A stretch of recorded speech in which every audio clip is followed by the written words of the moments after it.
Bonsoir à tous, bonsoir Grégory Campi. Bonsoir Christophe. Si Roland était encore avec nous, aurait-il apprécié le spectacle de la CAN? Aurait-il aimé également la prestation des Monégasques? Compliqué ce week-end et cette semaine en tout cas. Ouais, c'est vrai que c'était pas le bon jour pour rendre hommage à Roland. Je pense qu'il n'aurait pas été content. Non pas, je pense, du résultat, mais par rapport à l'envie et ce qui s'est dégagé de l'équipe, du stade qui était un peu froid, mais ça, bon, je pense que c'était dû aussi à l'hommage par rapport à Roland, puisque bien évidemment Roland ici est quelqu'un de très connu et je pense que tout le stade a eu une histoire avec Roland. Donc, mais les joueurs ont fait pour moi la pire des prestations en ce qui concerne l'hommage par rapport à Roland, c'est-à-dire pas avoir donné tout ce qu'il fallait donner pour battre cette équipe de Lorient. On va en parler évidemment, puisque Monaco à chaque fois ouvre notre émission dans les experts du foot sur Monaco Info. On parlera de la Coupe d'Afrique des Nations, incroyable scénario, et puis de votre coup de cœur. Ce soir, c'est moi qui vais le donner, le coup de cœur. Ça vous ennuie pas? Je peux donner un coup de gueule aussi ou pas? Non, j'ai pas très envie, je vous connais par cœur. On verra d'ici la fin de l'émission, si on arrive à tenir jusqu'au bout. Ouais. Hommage à Roland Courbis, bien sûr, qui a marqué l'histoire de l'AS Monaco. L'AS Monaco, encore battu, on oublie la course à la Ligue des Champions, première place, si on arrive à toucher un podium, une 4e, une 5e, une 6e, on est 9e pour l'instant dans le ventre mou, quasiment du mauvais côté sur 18. Alors peut-être qu'il va y avoir la petite flamme qui va s'allumer encore demain face au Real, mais si on revient un instant sur la prestation face à Lorient, c'était pauvre, plus que pauvre, la défaite 3-1. Encore une fois, Christophe, la défaite en elle-même ne me dérange pas, mais le contenu et surtout l'envie des joueurs monégasques par rapport à ce match qui était pour moi un match crucial parce que c'était celui qui te faisait basculer pour aller jouer encore quelque chose ou bien évidemment rester dans le ventre creux du championnat. À un moment donné, je me dis que cette équipe, elle a plus d'âme en fait. Elle a plus d'âme. Encore une fois, je vais essayer de sauver l'entraîneur, mais là, c'est pas une histoire d'entraîneur. Vous allez dire quoi? Les blessures? Non, là, c'est clairement les joueurs. À un moment donné, les joueurs, il faut se regarder dans une glace. À un moment donné, il n'y a pas de tactique qui soit, il n'y a pas de blessure, il n'y a rien. Il y a un match à jouer contre Lorient et j'ai vu 11, 12, 13 pauvres joueurs se lamenter ou marcher ou ne pas donner ce qu'il fallait pour aller, ne serait-ce que rendre fiers les supporters, les Monégasques, Roland qui nous regardait, juste ça. Je leur en veux beaucoup par rapport à ce match-là et je vais leur en vouloir encore plus demain par rapport au Real de Madrid où là je vais les voir se transcender. Là vous en êtes sûr? Mais c'est pas ça le football. Non. C'est pas ça le football. C'est une saison. C'est une saison et là plus ça va et plus je me dis que cet effectif ne me convient vraiment pas. Oui, ok. Alors l'effectif, le problème, parce que vous connaissez bien le coach, voilà, c'est votre génération. Non, mais vous êtes entraîneur et c'est votre génération. Il prend et il fait ce qu'il a un petit peu depuis le départ. Ouais. Il a quand même 2 joueurs qui ont été recrutés, des stars, Fati, des Pogba. Fati, on l'a vu, il met des pénaltys, c'est très bien, il a mis un but. Mais Pogba, on ne le verra peut-être pas d'ici la fin de saison. Donc voilà. Et puis il a des suspendus, des gens qui font des erreurs, mais grossières à chaque fois en plus. C'est pas les erreurs qui me gênent, Christophe. Non, mais c'est pas les erreurs. Quand vous mettez des semelles comme ça, le groupe est de qualité. Le groupe est de qualité, vraiment. Ouais. Mais à un moment donné, qu'est-ce qui se passe dans ce vestiaire? Qu'est-ce qui se passe? Mais tout a l'air bien. Mais oui, mais tout. Relation joueur, entraîneur, dirigeant. Tout va mal. Tout va mal. Mais c'est ça le problème. On sait très bien que c'est compliqué de jouer au stade Louis II. Il y avait combien? Il y avait 4-5 000. C'est ça, tu as les sièges sont refaits. Les sièges, c'est vide. Ouais. Mais si on n'est pas capable de jouer à l'AS Monaco par rapport à des choses comme ça, on ne va pas jouer non plus à l'OM parce que c'est à l'inverse compliqué. Mais à un moment donné, on est sur un terrain, il y a un ballon de foot, il y a 11 adversaires, et il faut y aller là. Il me vient une idée, Grégory Campi, c'est qu'à la limite, il faut peut-être des joueurs plus expérimentés, plus aguerris. Là, on vient de prendre Faes, mais est-ce que par exemple, N'Golo Kanté qui a été murmuré, non, mais je donne ce nom-là précisément. Vous voyez ce que je veux dire? Quelqu'un avec de la maturité qui peut dire, regarde, même s'il n'y a pas de spectateurs ou quoi que ce soit, les enfants. Ou alors, un jeune joueur frais qui va jouer sa vie parce qu'il sait qu'à un moment donné. Il y en a à Monaco? À Monaco, on ne sait pas, puisqu'on préfère aller chercher un joueur qui joue en Ligue 2 en Angleterre, plutôt de faire confiance à des joueurs de notre centre de formation. J'arrive pas à comprendre. On va chercher. On pas trouvé non plus au centre de formation. Qu'est-ce que j'ai demandé à Noël, Christophe? Vous vous en souvenez ce que j'ai demandé au Père Noël? Une qualification Coupe d'Europe. Pas du tout. Pas du tout. Un défenseur central. Vous vous en souvenez? Oui. Ok. Mais un défenseur central. Je ne vais pas enlever la qualité de ce joueur, mais il arrive de Leicester. En première chip. Oui, et puis on le met directement dans le bain, à côté d'ailleurs, qui est à première. Si à un moment donné, maintenant l'AS Monaco va recruter en 2e division anglaise, J'ai envie de vous dire, mais attendez. Vous n'êtes pas sans savoir, alors ne venez pas me dire qu'on veut aller chercher la Champions League et compagnie. Non, mais le maître mot, c'est l'argent aussi, on est d'accord. Et vous l'avez bien vu dans la presse, on en parle aujourd'hui, on en a déjà parlé depuis une semaine. Il va falloir qu'on vende un joueur. Qu'est-ce qu'il nous reste à vendre en plus? D'où fais confiance à tes joueurs, à tes U23. Il y a des joueurs. On prend le cas de Claude Puel, il est arrivé à Nice. Il est arrivé, on lui a dit, est-ce que tu veux 2 joueurs, 3 joueurs? Non. Laissez-moi rentrer les blessés. Il en fait rentrer un direct. Et faites-moi confiance par rapport aux joueurs du centre de formation. Stop. On économise, on ne va pas chercher un joueur qui joue en 2e division anglaise où le pauvre, on l'a balancé là comme ça. Alors techniquement, il est très bien, hein, mais vous voulez qu'il apporte quoi? Non, surtout pas d'entrer comme ça. C'est lui qui devait nous porter. Oui. Mais pas après, vous l'avez dit par rapport à Nice, vous avez fait le parallèle avec l'équipe de Puel, l'équipe de Pocondelli. Aujourd'hui, il y a des joueurs de talent devant. On sait que Biret, il s'est marqué, que Balogun, à une époque, il savait bien marquer, que Golovin, c'est pas un petit joueur. Il nous manque un attaquant aussi. Il faudrait qu'on en trouve un d'ici la fin du mois. Christophe, il va falloir arrêter de penser que le problème Monaco, c'est les joueurs, c'est l'état d'esprit. Tu termines sans Minamino, sans un joueur qui le remplace? C'est l'état d'esprit. Okay. L'état d'esprit n'y est pas. L'état d'esprit n'y est pas du tout. Comment c'est Lorient qui vient nous balader au stade Louis II? Lorient. Jamais gagné à l'extérieur. Je suis sûr, Christophe, si je vous demande 3 noms de l'équipe de Lorient, vous ne pouvez pas me les donner. Si, heureusement, mais bon. Non, mais façon de parler. Mais comment ils viennent, ils nous mettent à mal, physiquement, techniquement. Non, mais vous avez raison. Par exemple, sans dévoiler le nom du joueur, par exemple, celui qui rentre qui est frais, il va 10 fois plus vite que nos Monégasques. Vous l'avez vu à la fin. Donc voilà. C'est pas possible.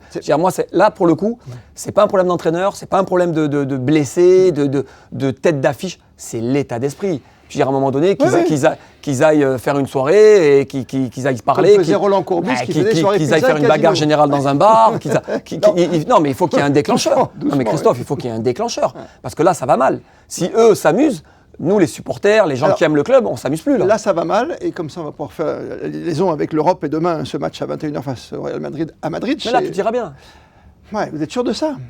Alors, je ne vous dis pas qu'on va... Parce que là, ils ont perdu quand même la dernière fois. Je ne vous dis pas qu'on va gagner le match à Madrid. Le Real va gagner. Mais par contre, si on avait mis ce que Monaco va mettre demain contre Madrid, contre Lorient, le match, on le gagne. Mais j'aime bien votre côté positif, même sur un match de Coupe d'Europe. Moi, j'ai très peur que même à Madrid, on ne voit pas une équipe avec ce sang-là. Parce que ça, ce que vous dites, on le dit à chaque fois. On dit, c'est la musique de la Ligue des Champions, ils vont se transcender. Il y a certains joueurs qui traînent les pieds, vous l'avez dit, qui marchent. Là, ils ne vont pas marcher parce que c'est à notre rythme. Mais quand même. C'est pour ça que j'en veux énormément à cet effectif. Je veux dire, à un moment donné, faut respecter un petit peu le blason, faut respecter les supporters, faut respecter la ville, le stade, faut respecter le club dans lequel tu joues. Et là, pour moi, c'est un manque de respect parce qu'on choisit les matchs.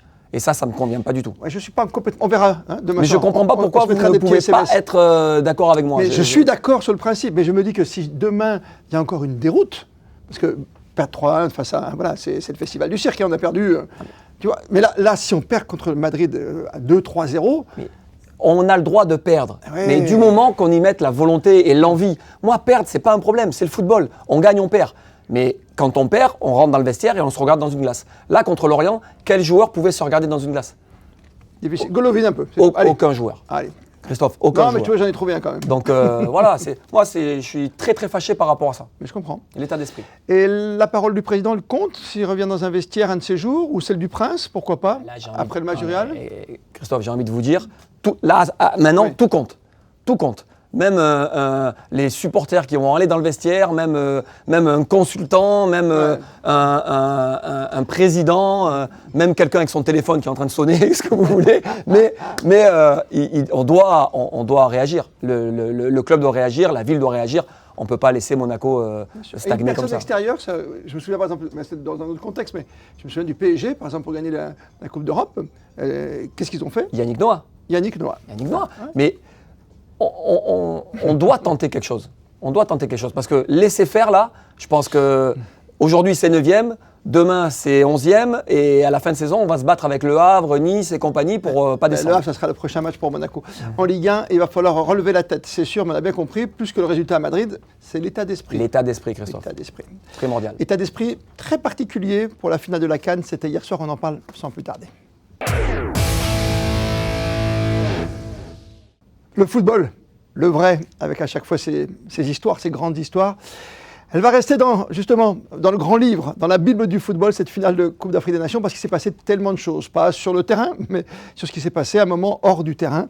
Et quand même sur la pelouse, avec cette victoire du Sénégal face au Maroc, que vous avez suivi, Grégory Campi. Et on a vu du grand Mané et du Maroc qui a fait un peu n'importe quoi.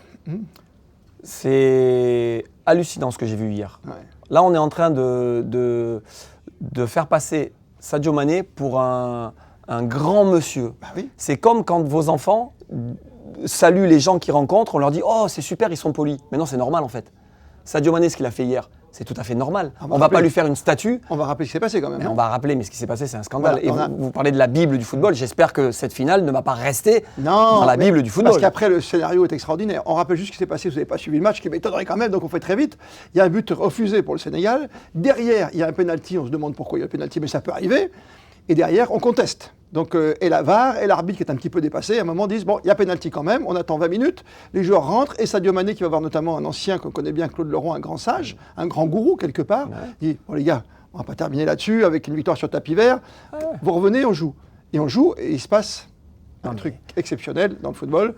On l'a vécu avec Zidane à une époque, la fameuse Panenka, complètement ratée cette fois-ci, du petit Diaz qui est la star de l'équipe. Hein. Oui, après il a eu le courage de le faire. Moi, je pense que c'est pas le moment de le faire parce qu'il reste pendant un quart d'heure à savoir, pas savoir, où je vais tirer, où je vais pas tirer. Seconde. Et c'est dur. Il aurait mieux fait qu'il le rate en le mettant voilà, en bourrin, pas de problème. Mais par contre, ce qui s'est passé dans ce match-là, Christophe, c'est quand même... Qu'est-ce que vous reprochez à Mané? C'est d'aller demander des conseils moi, et de faire le... Non, mais je reproche rien à de Mané. faire le héros national Non, je suis en train de dire qu'il ne faut pas dire que Sadio Mané est un héros national parce qu'il a juste demandé à ses joueurs, à ses copains de dire... D'accord, mais il sauve quand même quelque part cette Coupe d'Afrique des Nations. Par contre, que l'arbitre se trompe sur le penalty, sur le but du Sénégal. Ok, c'est un jugement. Le Sénégal continue de jouer, il n'y a pas de souci. Derrière, pour moi, il n'y a absolument pas penalty. Il y a discussion. Mais à un moment donné, on doit respecter l'autorité. Je veux dire, l'autorité a décidé qu'il y avait penalty.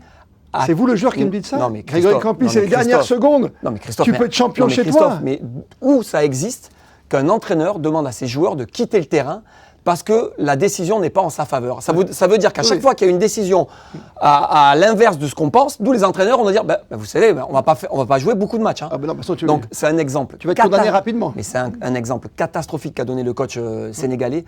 Catastrophique. Et donc il le rattrape, ça pour ensuite, en faisant revenir tout le monde. Retourner sa veste et revenir sur le terrain, gagner et s'excuser après. Non mais attendez. Alors là, j'en ai aussi pour les Marocains.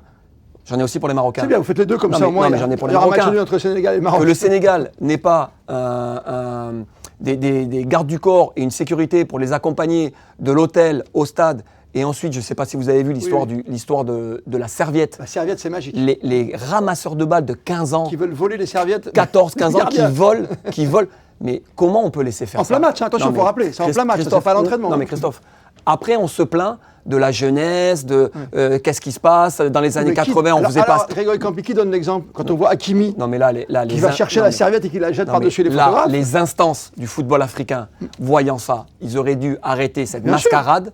Arrêtons cette mascarade. Merci, au revoir. Finale terminée et on n'en parle plus. Voilà. Et là, ça aurait été ce qu'il fallait faire. Là, on vole. Vous imaginez que des gamins de 15 ans se battaient avec un joueur sénégalais pour voler la serviette du gardien. Oui, c'est le gardien remplaçant qui joue à Nice d'ailleurs en plus. Non mais attendez, Christophe, c'est moi qui suis dans un autre monde ou vous percutez aussi avec moi? Ah non mais j'ai bien percuté. Parce que là, le gardien, à tout moment, il peut s'en prendre aussi à un gamin de 15 ans, lui mettre un coup de poing. Mais on va où? Avec cette violence. Non mais Christophe, mais attendez, mais on va où? Ensuite, l'entraîneur qui décide, ça me convient pas, je sors du terrain. Non mais attendez, l'image du foot africain, c'est vrai qu'elle ridicule. Qui était difficile à faire remonter, parce que la question qu'on se pose chaque fois, c'est est-ce qu'un jour une équipe africaine va gagner la Coupe du Monde de football, par exemple? Ou est-ce qu'ils sont capables d'organiser des grandes compétitions? Là, le Maroc avait réalisé une magnifique compétition. Christophe, pour moi, les deux équipes doivent être pénalisées. Oui. Les deux équipes doivent être pénalisées. Et tu fais quoi? Le vainqueur donne le troisième? Je sais pas, mais les deux équipes... Et ces deux équipes vont faire la Coupe du Monde. Oui. Vous vous rendez compte? Vous savez contre qui le Sénégal, son premier match? Ah ouais, la France. Écoutez, j'espère que la France fera ce qu'il faut parce que, franchement, j'ai même pas envie de vous dire qu'ils ont mérité la victoire, vraiment. Parce que gagner comme ça, je préfère perdre avec les honneurs que de gagner comme ça. Après, quand je parlais du grand livre du football, de la Bible du football, c'est quand même ce penalty, donc c'est une panenka. Vous savez ce que c'est qu'une panenka désormais, c'est-à-dire qu'on tire droit devant, mollement, quand on a la raté, il y en a plein qu'on a raté. Voilà, mais la tenter à ce moment-là où tu peux devenir un héros, parce que si tu marques, c'est fini le match, tu as gagné, t'es marocain. Mais Christophe, c'est secondaire par rapport à ce qui s'est passé. On est d'accord. Avec les bagarres dans les tribunes.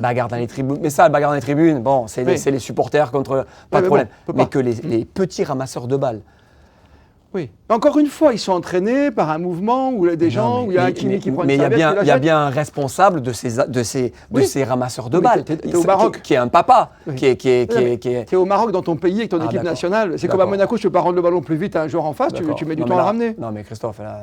J'essaie de défendre comme je peux. Non mais à un moment donné, c'est comme si vous défendiez un... Non mais je peux pas. Je comprends pas. J'ai essayé, c'est tout. Je comprends pas. Franchement, je comprends pas qu'on laisse faire ça. Et aujourd'hui, tout le monde me dit que Sadio Mané, c'est un héros. Mais héros de quoi? Non, moi je dis pas que c'est un héros. Il a sauvé cette finale qui ensuite, le dénouement, on le connaît. C'est Sénégal qui marque un but incroyable avec Mané justement qui fait une petite talonnade incroyable. Et il y a ce but laser.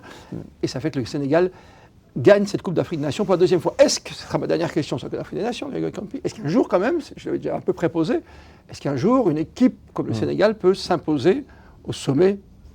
Le football, on aura tout vu dans le été. football. Mais j'ai envie de vous dire non. J'ai envie de vous dire non parce que d'une, il ne le mérite pas. Quand je vois ce que j'ai vu hier, il ne le mérite pas. Et quand il se passe des scandales avec les Français, Nasna, on en parle pendant des mois et des mois et des mois et on les juge et on les met au pilori, les joueurs français, des voyous, des jeunes écervelés. Voilà, d'accord. Là, vous verrez que dans 24 heures, plus personne n'en parle. Oui, alors que c'était beaucoup plus grave. Hein. Pour beaucoup, c'est la justice divine, ils ont gagné. Voilà. Oui, ben oui. Et puis c'est l'Afrique, et puis voilà. Donc on pardonne tout parce que c'est l'Afrique. Il n'y a pas de problème. Donc, je sens bien remonter, mais je comprends. Oui, non, mais vous imaginez qu'il y a des enfants qui ont regardé, cette... Le vol de serviettes en direct. Non, mais le vol de serviettes de gamins de 15 ans, ça vous a marqué, Grégory Campi. Mais c'est même pas que ça m'a marqué. Vous, l'éducateur. Après, il ne faut pas se plaindre quand les policiers arrêtent des gens et ils ne s'arrêtent pas. C'est pareil. On demande beaucoup au football quand même dans la vie sociale. Voilà. Juste pour dire. Il y a l'autorité qui décide. Il y a pénalty, il y a pénalty. Il n'y a pas lieu d'être. Très bien. Voilà. Vous savez quoi? On va se poser 2 secondes. Le temps d'appeler jingle sur Monaco Info et on termine avec le coup de cœur ou le coup de gueule. C'est la tradition. Coup de cœur, coup de gueule dans les experts du foot avec Grégory Campi. Vous voulez me parler d'un coup de gueule alors que moi je voulais vous offrir un coup de cœur? Non, je pense que j'ai assez... Allez-y. Non. Allez-y, je me suis assez emporté. Je vais vous laisser ce privilège. Il est pour vous. Vous m'avez régalé. Non, mais je le dis honnêtement. J'ai découvert une compétition dont vous me parlez à chaque fois qu'on prend un petit café ensemble quand on prépare l'émission. Certains vous moquent, même des grands joueurs professionnels. Oui, normal. Ça s'appelle la Kings League. C'est une compétition qui révolutionne le monde du foot. On tente, dans le tennis, il y a l'académie de Mouratoglou qui tente des choses. On fait un petit match de foot, entre copains, en salle. On commence à 1 contre 1, 2-2, 2-1, 7-7. Et après, on invente des choses. On sort une carte, on fait tirer un président. Président chez vous, c'était Adil Rami, Michel Bastos, des anciens joueurs. C'est une ambiance incroyable. Et vous êtes allé jusqu'en quart de finale. Quart de finale. C'était c'est une expérience. Capitaine de l'équipe de France, mesdames, messieurs. C'était une expérience exceptionnelle due au fait que c'était au Brésil. Déjà. Donc le Brésil, pays du football. Qui a gagné d'ailleurs. On a joué devant 3000 personnes dans une petite salle tous les matchs. La finale s'est faite devant 42 000 personnes. Avec le ballon carré d'un drone. Avec le ballon carré avec les 2 joueurs qui sont de chaque côté et tu y vas. La finale était Brésil-Chili. Nous, notre moment de gloire, ça a été l'élimination de l'Argentine en 8e de finale. Bien sûr. Avec tous les Brésiliens Argentine-Brésil, ça j'adore. Qui étaient pour notre cause, avec comme tireur de pénalty Michel Bastos, un Brésilien, où là, derrière, on a fêté avec tout le peuple brésilien. Il rate contre le Mexique. Il le rate contre le Mexique, mais bon, on ne va pas lui en vouloir. Mais c'était vraiment une expérience. Ça peut aller loin, incroyable. cette compétition, parce qu'on sait qu'il y a automatiquement de l'argent pour que ça fonctionne, c'est diffusé à la télévision. Est-ce qu'on gagne des sous, par exemple, quart de finaliste Oui, alors oui, mais surtout le vainqueur. Non, je ne demande pas la somme, mais il y a une somme. Le vainqueur a empoché 1 million d'euros à se partager entre les joueurs et le staff. Demi-finaliste un peu moins, quart de finaliste un peu moins, comme au tennis, voilà. Mais on n'est pas là pour ça, on est là pour kiffer, on est là pour prendre du plaisir. Les Brésiliens sont des pros de ce sport, les Mexicains, les Argentins. C'est du football en salle. C'est pas du football en salle. Parce que le football en salle, c'est sur du parquet. Là, c'est sur de la pelouse. La pelouse synthétique, mais... Pelouse synthétique avec des options un petit peu toutes les 5 minutes, des cartes joker, des pénaltys du président, des buts qui comptent double. Ça va très vite, hein? Ça va super vite. À la télé, on s'en rend pas trop compte, mais de visu, c'est incroyable. Vraiment. Je peux me permettre, c'est le physique qui vous a un peu manqué dans le dernier match que j'ai vu. Alors on a eu ce match contre l'Argentine qui nous a puisé énormément d'énergie. Et malheureusement, c'était prévu comme ça. Comme on a fini deuxième du groupe, on a joué l'Argentine en huitième de finale. Et c'était prévu de jouer le lendemain contre le Mexique qui, eux, avaient eu 48 heures de repos. Et oui, ça change tout. Voilà. Malheureusement, on a été pris aussi, certains joueurs, par la Tourista, qui fait très mal au Brésil. Et donc j'ai dû faire avec. Donc mes deux joueurs un peu phares, notre gardien titulaire et notre capitaine, n'étaient pas présents contre le Mexique. Maintenant, ça n'enlève rien à la victoire du Mexique, qui sont largement au-dessus de nous. Mais on a donné tout ce qu'on avait. Et je pense qu'on a très bien représenté la France. Ma dernière question, c'est quoi l'avenir de ce sport? Il n'y aura plus que ça bientôt pour éviter des vols de serviettes? Alors, l'avenir de ce sport, c'est très simple, Christophe. Je reçois des centaines mais c'est pas oui, parce que vous c'est quoi mentir. le critère pour venir jouer avec vous? Être en forme.